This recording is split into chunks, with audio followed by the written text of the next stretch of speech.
Mission ये नहीं कहता है सर, हर वक्त हर पल अपने मसीहा के याद करे के चाहिए। कुछ लोग तो मिशन ऐसे मनावत बारन बिना दूसरी सी लिहले जय भीम का नारा बोलते नहीं खे। तो पहले गैस तुरंत बिना दूगो सीसी लिहले जय भीम बोलते नहीं खे। बाबा साहब का सपना ये नहीं था। बाबा साहब तो बोले थे, कह कर गए बाबा ना हम मंदिर में मिलेंगे ना मस्जिद में मिलेंगे, अरे बाबा हम तो किताबों में मिलेंगे। बड़ी सुंदर भी रहा रहे।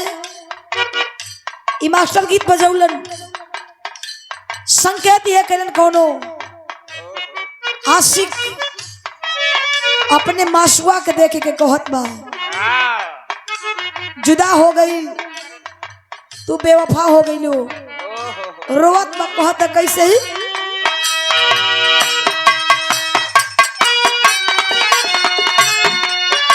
ओहो कहे पीरितिया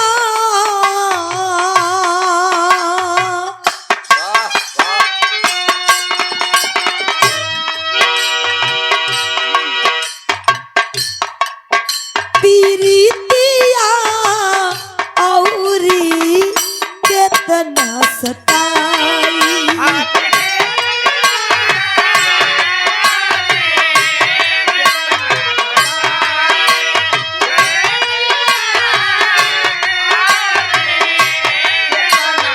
पीरितिया औरी कितना सताई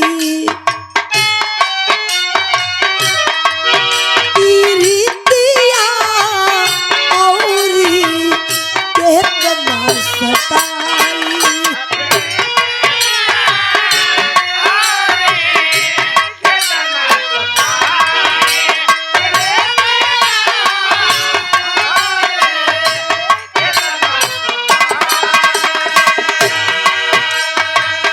दूसरा के नाम के मेहंदी रचा के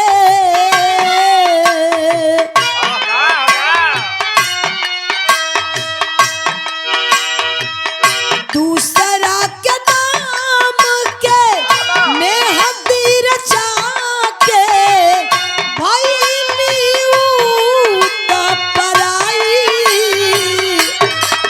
पीरितिया औरी केतना सताई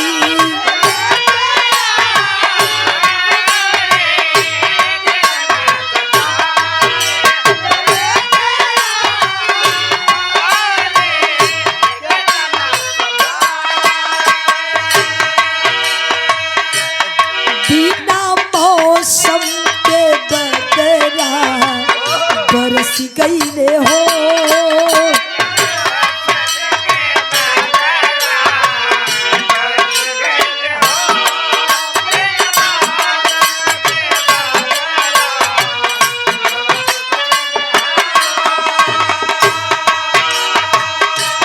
बिना मौसम के बदला बरस गईले हो आन जाने में मनवा बहक गईले हो आन जाने में मनवा बहक गईले हो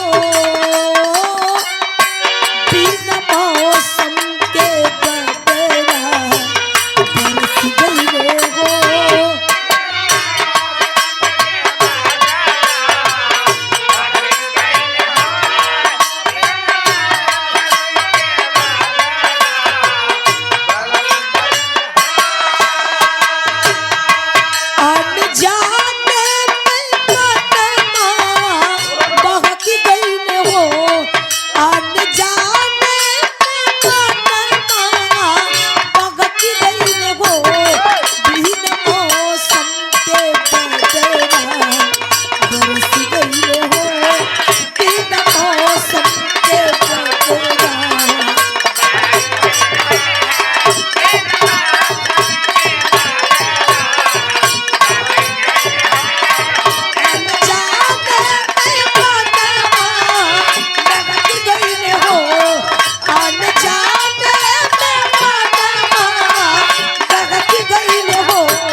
लोग बैठल बनी, इत्मीनान से बैठी जा। एक सामाजिक लोकगीत आप लोगन के सुनावे जात बनी। सामाजिक लोकगीत इतना लोग बैठल है आज के जमाने से और पहले के जमाने से बड़ी परिवर्तन हो गई। पहले दुख सहले के क्षमता रहे, अब तो बर्दाश्त करे के क्षमता नहीं खे। कोनो बात बर्दाश्त करे के क्षमता नहीं खे तो दुख कहाँ से? अब दुख देत हम आदमी, अब दुख देत बड़न। एक लोकगीत आप लोगों ने सुनाई। आज के जमाने से पहले के जमाने से प्रधान जी बहुत परिवर्तन हो गई। पहले के लोग नेचुरल जिंदगी जिए। नेचुरल जिंदगी जानत हुआ पहले एकदम देसी लोग, हवा वातावरण, फ्रिज का पानी ना, माटी के बर्तन में पानी रख के लोग पानी पिए, घड़ा में पेट ठंडा रहे। अब तक फ्रिज के पानी पियला के बाद हीर जरूरत बा, पेट गरम हो जाता। पहले माटी से लोग, मिट्टी से बाल लोग धोए, कपड़ा धोआए रेही से। अब तो डब शैम्पू भी सर्फ एक्सल लगत बा, सर्फ हो गई बा। आई आज के जमाने से पहले के जमाने से बड़ी परिवर्तन हो गई। आई मास्टर ना, अब वजह बा झरना के ना। आई आइए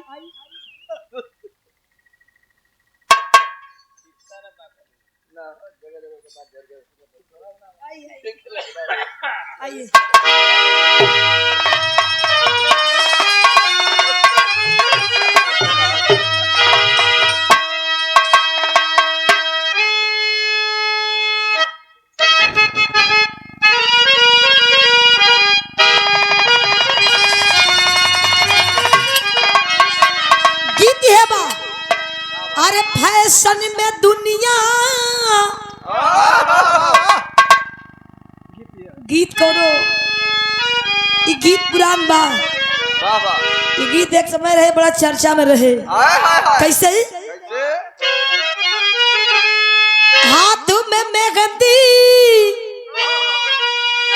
मांग सिंदूरवा,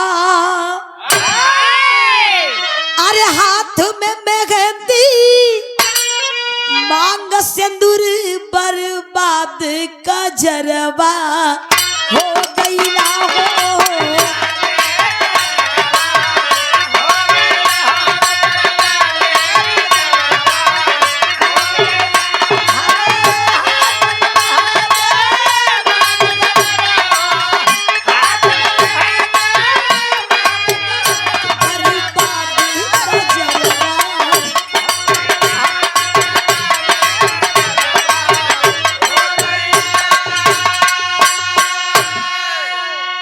हाथ में मेहंदी मांग सिंदूर बर्बाद का जरवा हो गई ना।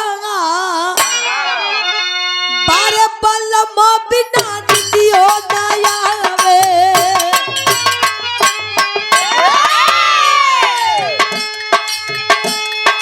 बारे बलम बिना दियो दयावे, करवट में सबरवा हो गई ना हो।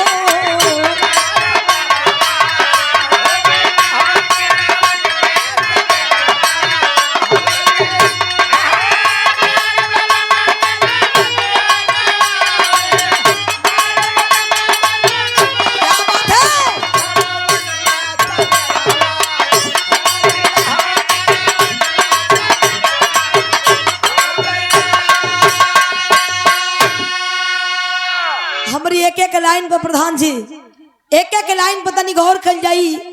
प्रधान जी, प्रधान जी, एक एक लाइन पर तनी गौर कर जाई। कितना ऊंची लाइन कवि जी दिखले बने बात के। कैसे? फैशन में दुनिया हाय पागल भइल हो, फैशन में दुनिया पागल भइल तब बाउर मनैया का करी करी है।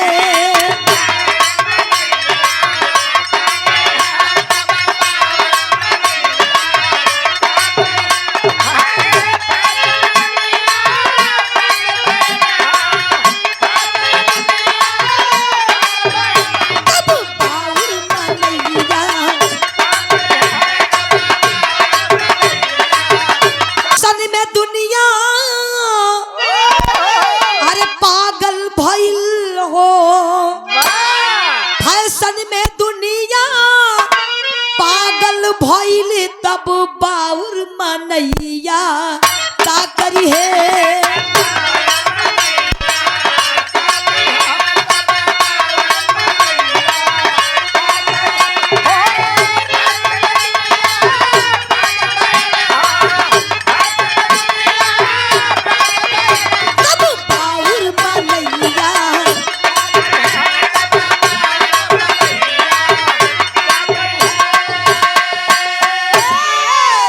फैशन में दुनिया पागल भइल तब बाउर मनैया का करी गे।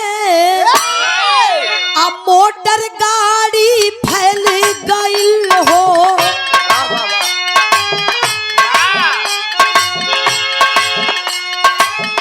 मोटर गाड़ी फैल गइल पैदल चलवैया का करी है।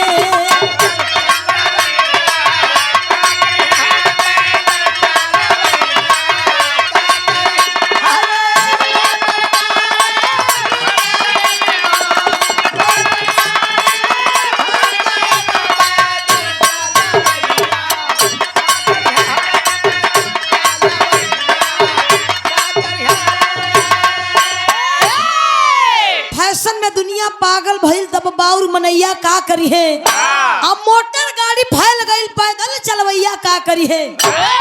पहले हमार बुढ़ऊ दादा चाचा लोग पुरनिया दादा चाचा लोग ये लोग पैदल चले।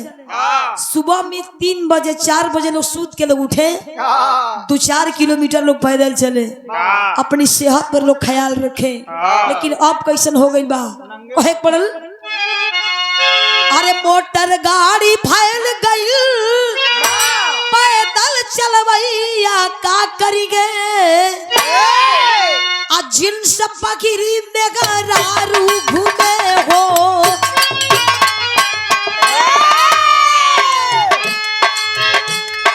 जींस पगड़ी में गरारू घूमे बोला देखवैया का करी है।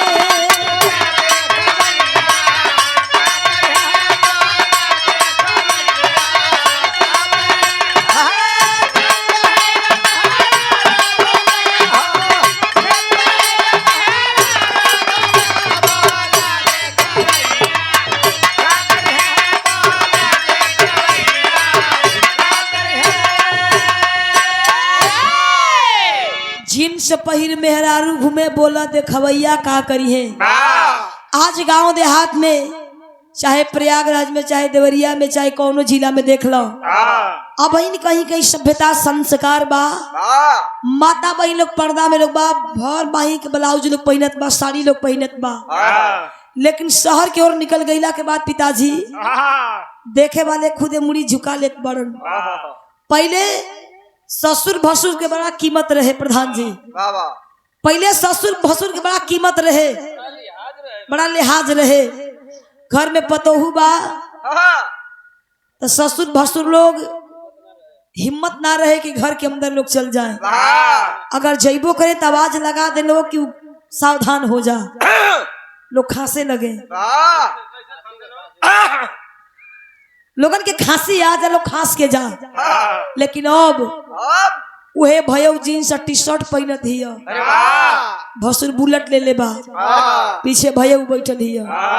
कहीं ब्रेकर पर गल तो भसुर बुलेट चलावो तो पीछे भयो बैठल हिय। जमाना कितना बदल गई। कैसे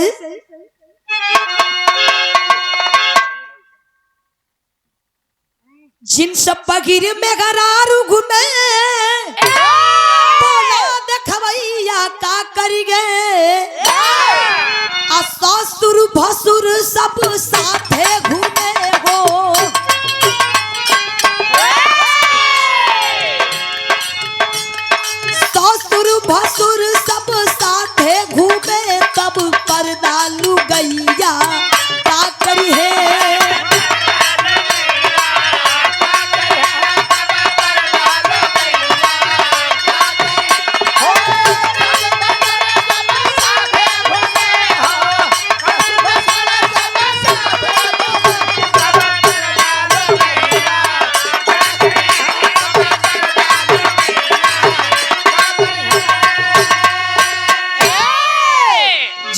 बहिर मेहरारू घूमे बोला देखवैया का करी है, ससुर भसुर सब साथे घूमे तब पर्दा लुगैया का करी है।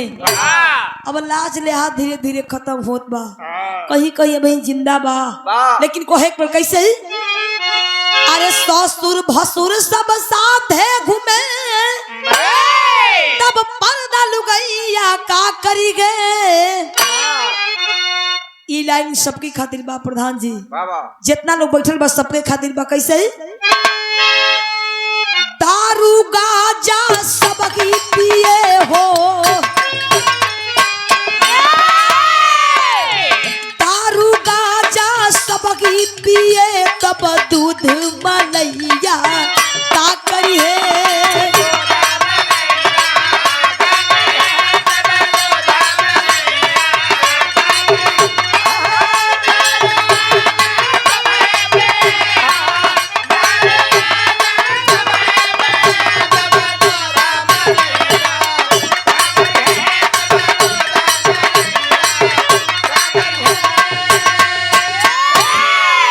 सच्चाई रहे मत पुरनिया दादा चाचा लोग बैठल बा, लोग बतावे कि पहले के लोग 2-4 लीटर दही दूध खा के लोग पचा ले, तनको दिक्कत ना होए।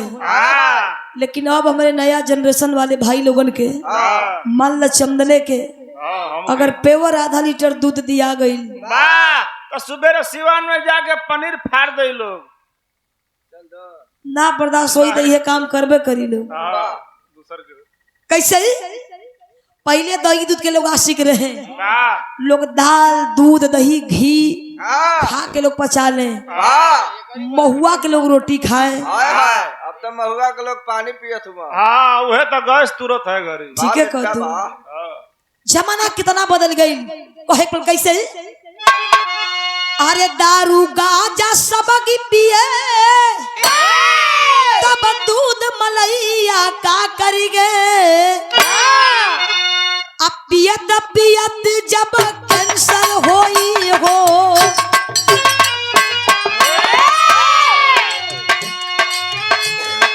पियत पियत जब कैंसर होई तब सुई दवैया का करी है।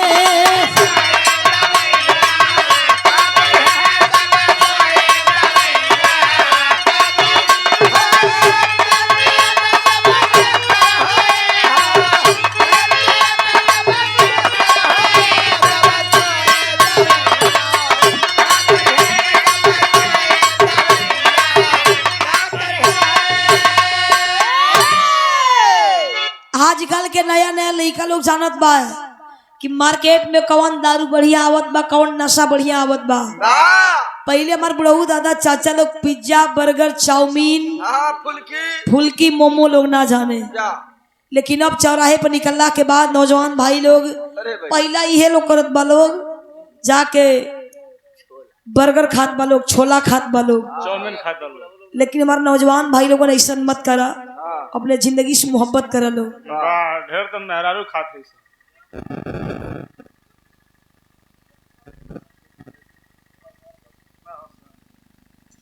डीएम और पुलिस, उनके पिताजी आदरणीय प्रधान जी ने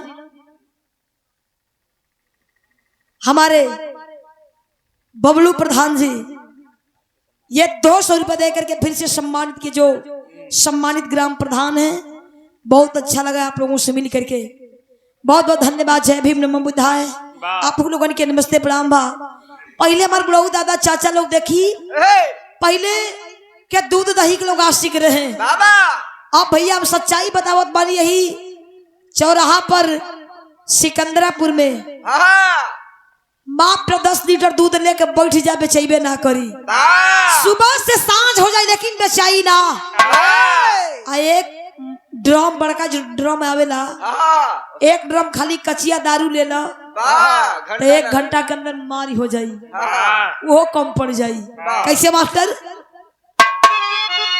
अरे पियत पियत जब कैंसर होई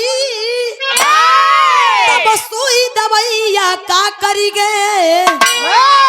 ताकत के सब खेल खत्म भइल,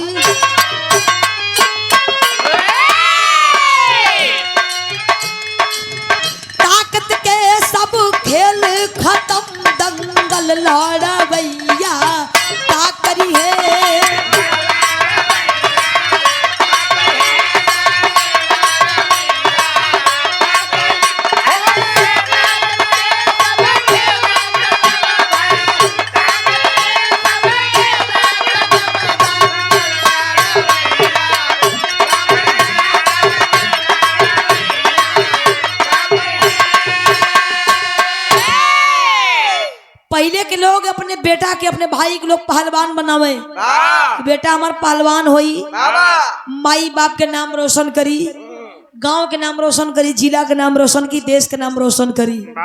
लेकिन अब खाली डीजे के पीछे नचवावत वालों पिताजी। 5 साल के लड़का बा, लोग कहत बा कि हमार बाबू हे गाना पर बड़ा बढ़िया नाचेला, उ खाली डीजे के पीछे नाचत बा। 5 साल के लड़का जानत बा कि कैसे डांस कइल जाला। लेकिन बाहर उ जमाना रहे, हमार बड़हू दादा चाचा लोग अपने बेटवा के अपने भाई के लोग पहलवान बनावे, दूध दही लोग खियावे। कहे पर कैसे सही बतौलन। पहले शादी ब्याह होके प्रधान जी, पहले शादी ब्याह होए तो गांव घर के लोग माता बहन लोग खाना बना के पूरे बारात के लोग खाना खिया ले, अगल बगल के लोग बाराती वाले खाना खिया ले। पहले नाचे वाले बाहर से आवत रहलन, शादी ब्याह में सट्टा होए तो नाचे वाले बाहर से आवत रहलन खाना बनावे खातिर, घर के लोग बनावे। लेकिन अब सीधा उल्टा हो गई पिताजी, अब खाना बनाए वाले बाहर से आवत बड़न और नाचे खातिर तो खानदान तैयार बा। सही है ना? परिवर्तन संसार कर। अब खाना बनाए खातिर हलवाई लोग आवत बा और नाचे खातिर जो नौकी बहुरिया आई बिया वो नाचत है। बेटा हमारे कहत बा परिवर्तन संसार का नियम है। कैसे? ताकत के सब खेल खत्म, दंगल लड़वैया का करी गे, देश का सौदा नेता करे हो, देश का सौदा नेता करे, सीमा रखवैया का करी है।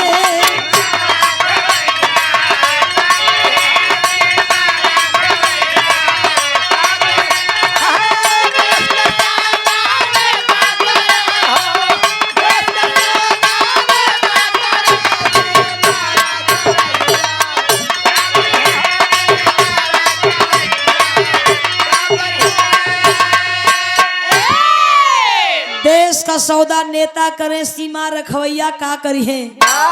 आए दिन देखत बानी पेपर पत्रिका न्यूज में कि देश के जवान रोज शहीद होत बाड़न, लेकिन जब देश बेचे पर नेता उतारू हो जाई तो देश के जवान का करी है।